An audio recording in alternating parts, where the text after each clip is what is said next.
Hey guys, happy Saturday, September 21st, 2024.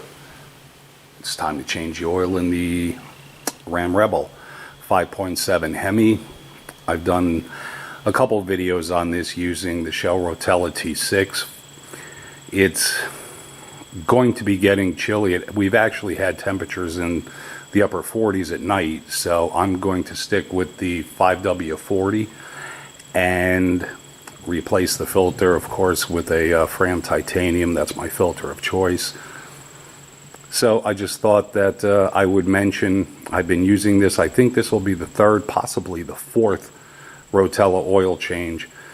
Zero issues, zero check engine light, and right now I'm at 18.1 miles to a gallon. And I don't drive it like a hot rod, but I don't drive it like grandma either. So I'm very pleased. No ticks at startup, no ticks at idle. This has been working out pretty well, so I'm going to stick with it. And we're going to change that oil, the filter, fill the washer fluid, and we'll be back. I forgot to mention, I bought a new creeper. Actually, the tarp is for a different use, but it seems that when I change the oil, and there's no snow on the ground or huge puddles from a ton of rain, which we haven't had in a while, I like to change it outside in the grass in the front of the garage, and I use a tarp to, keep the grass stains off of my awesome, cool clothes. So we're going to get under there, we're going to drain this oil, and then we're going to refill it and check it out. All right, guys, so we put in about 6 quarts. 7-ish is about right for a filter change. We still need a bit more.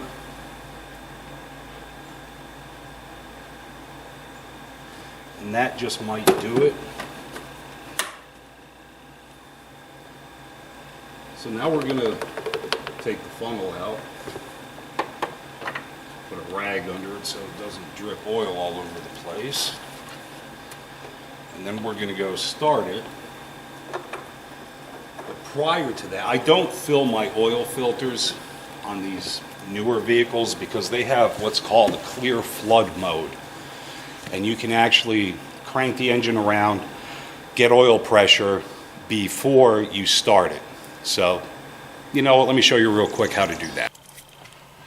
So this is how you do the clear flood mode. Basically, you just hold the throttle to the floor and it prevents the injectors from firing and the engine will not start.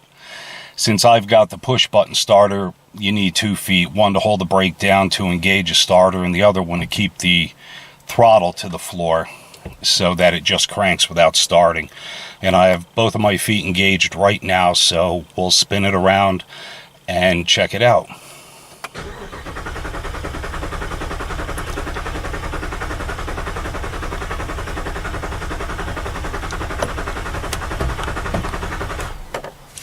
Take your foot off the brake, it'll stop cranking, and we should be good to go.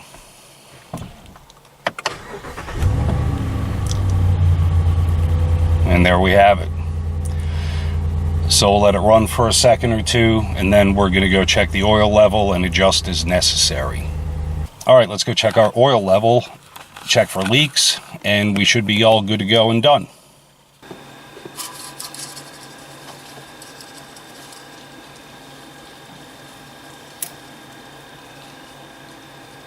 And I should mention that between oil changes, I do check it weekly, the oil level. And between the last oil change and this one, it was low, just off of the full mark. So maybe half a pint at the most. And we're full. So I lucked out, no need to adjust. So we're all good. And I'm not recommending anyone do this to their engines. I really have had good luck with it, but I'm not here to guide anyone on what to do with what you own. But just to show you, this is what I do. And again, no taps, prolonged idle. The oil pressure is good. No taps through prolonged idle. Lunchtime, where I work, I eat my truck, and it's been like last month, it was in the 80s and 90s. and I let the truck idle with the AC on, and no issues whatsoever. So just to show you, this Rotella is, in my case anyway, the silver bullet. You guys enjoy your Saturday, and we'll talk soon. Take care now.